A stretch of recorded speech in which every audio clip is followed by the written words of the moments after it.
এফডিসিতে কাজের যে বিষয়গুলো আছে, কাজের পরিবেশ, অনেকে বলছে কাজের পরিবেশ তৈরি হয় না বা হচ্ছে না। এই শিল্পী সমিতিতে যারা নির্বাচিত হয়ে আসে আসলে তারা কি এই ধরনের কোনো পদক্ষেপ গ্রহণ করতে পারে কিনা বা সে ধরনের উচিত বলে মনে করছেন? সমস্যা হচ্ছে কি, মানে আমাদের একটু চাওয়াটা একটু বেশি হয়ে যায়। শিল্পী সমিতির কাজ একদম পরিবেশ সুষ্ঠুভাবে ফিরিয়ে আনার দায়িত্ব তাদের না। আমরা গত 10-15 বছরও দেখিনি যে বাংলাদেশের এই চলচ্চিত্রের সাথে মেইন যে সংগঠনগুলো তাদের কোনো ভূমিকা আছে বলে আমার কাছে মনে হয় না যে চলচ্চিত্র ডেভেলপমেন্টে তাদের কোনো ভূমিকা আছে। তো এদের কাছে খুব বেশি কিছু আশা করা আমার মনে হয় না ঠিক হবে। যারা পরিবর্তন আনবে নতুন মেধা, তারা কিন্তু নীরবে কাজ করে যাচ্ছে। তো তাদের কাজ করার পরিবেশ তৈরি করে দেন, অটোমেটিক চেঞ্জ হয়ে যাবে। এগুলো নির্বাচন হচ্ছে ক্ষমতার দখলের একটা কি, যে আমি ক্ষমতায় থাকলাম, এইগুলো এছাড়া কিছুই না। আমার কাছে ফিল হয় না এদের মানে এইসব নির্বাচন দিয়ে কখনোই চলচ্চিত্রের পরিবর্তন আমার কাছে মনে হয় না যে হবে, সম্ভব না। আরেকটি বিষয় একটু জানতে চাই, বাইরের দেশগুলোতে আমরা দেখি আর্টিস্টদের যত অভিজ্ঞতা হয় তত তারা আসলে এক্সপিরিয়েন্স অনেক ভালো ভালো কাজ উপহার দেয়। আর আমাদের দেশে আমরা দেখি যে অভিজ্ঞতা যাদের অর্জন করে তাদেরকে আর চলচ্চিত্রেই নেওয়া হয় না বা কাস্ট করা হয় না। এই বিষয়টা কেন?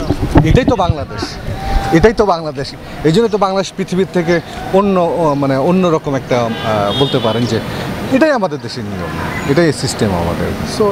আমরা সিস্টেমের বাইরে যেতে চাই না। একজন নায়ক আপনার 50-55 বছর পর্যন্ত সে নায়কের ভূমিকা অভিনয় করে যায়, কিন্তু আমাদের দেশে 35-40 পার হলেই আমাদের সেই নায়ককে আর খুঁজে পাওয়া যায় না। আমাদের দেশের শিল্পীদের মনে করে যে এটা উদার মনোভাবাপন্ন সম্পন্ন, যে যারা নতুন আসছে তাদেরকে স্কোপ করে দিচ্ছে, তারা যেন কাজ করতে পারে, সেই দিক থেকে একটা পজিটিভ হিসাবেও নেওয়া যেতে পারে আমি মনে করি, তাই না? আমি অন্যদিকে নাই গেলাম, অন্যের দোষ নাই দিলাম, নিজেদের দিকেই নিলাম, যেটা একটা পজিটিভ সাইন। নতুনরা যেন কাজের স্কোপ পায়, এই জন্য সিনিয়ররা সরে যাচ্ছেন। আর থাকাস্কার নাই বলে এত সুন্দর দিনে যাদের যে অবশ্যই যে প্যানেলকে ভোট দিবেন সেটা ডিসকাস করে আসছেন, যাদেরকে ভোট দিবেন তাদের নিয়ে আসলে তাদের কাছ থেকে প্রত্যাশা কি? কিচ্ছু প্রত্যাশা নেই, সত্যি কথা বলি, কোনো প্রত্যাশা নাই। আমি জানি এরা কিছুই করতে পারবে না। গত সময় যেরকম ছিল এরাও নেক্সটে এরকমই থাকবে, এর চেয়ে বেশি কোনো কিছুই হবে না। একদম এরা যারাই আসবেন নতুন, এদের কাছে অতিরিক্ত কোনো প্রত্যাশা করতে যেন না। হ্যাঁ, কারণ এরা এই ইলেকশনের জন্য যে পরিমাণ এফোর্ট দিয়েছে গত লাস্ট 1-1.5 মাস ধরে, এত কষ্ট করে ওদের ইলেকশন করা উচিত হয়নি। আমাদের যারা শিল্পী রয়েছেন 570 জন, তাদের উচিত ছিল এদেরকে এমনি নির্বাচিত করে দেওয়া, তাহলে তারা কাজ করার উৎসাহ পেত। তারা গত 1-1.5 মাস ধরে যে পরিমাণ এফোর্ট দিয়েছে, যে পরিমাণ খরচ করেছে, যে পরিমাণ রাতের ঘুম হারাম করেছে, আমার মনে হয় না কোনো এমপি ইলেকশনে এত মানুষ খাটাখাটনি করে। তাদের যে কষ্ট সেটা গত 2-3 মাসে ওরা করে ফেলেছে। এরপরে তারা চোখ বন্ধ করে থাকুক। আর আসলে কিসের মোহ এখানে আসছে? আই ডোন্ট নো কিসের মোহ।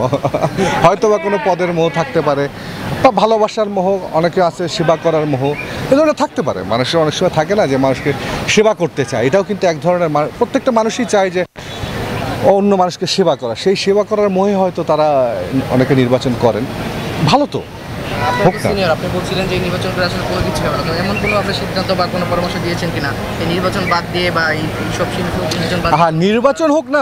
একটা সমিতি যখন আছে অবশ্যই নির্বাচন হবে। সমিতির একজন প্রেসিডেন্ট, সেক্রেটারি, কোষাধ্যক্ষ সবাই থাকবে, অবশ্যই নির্বাচন হওয়া উচিত।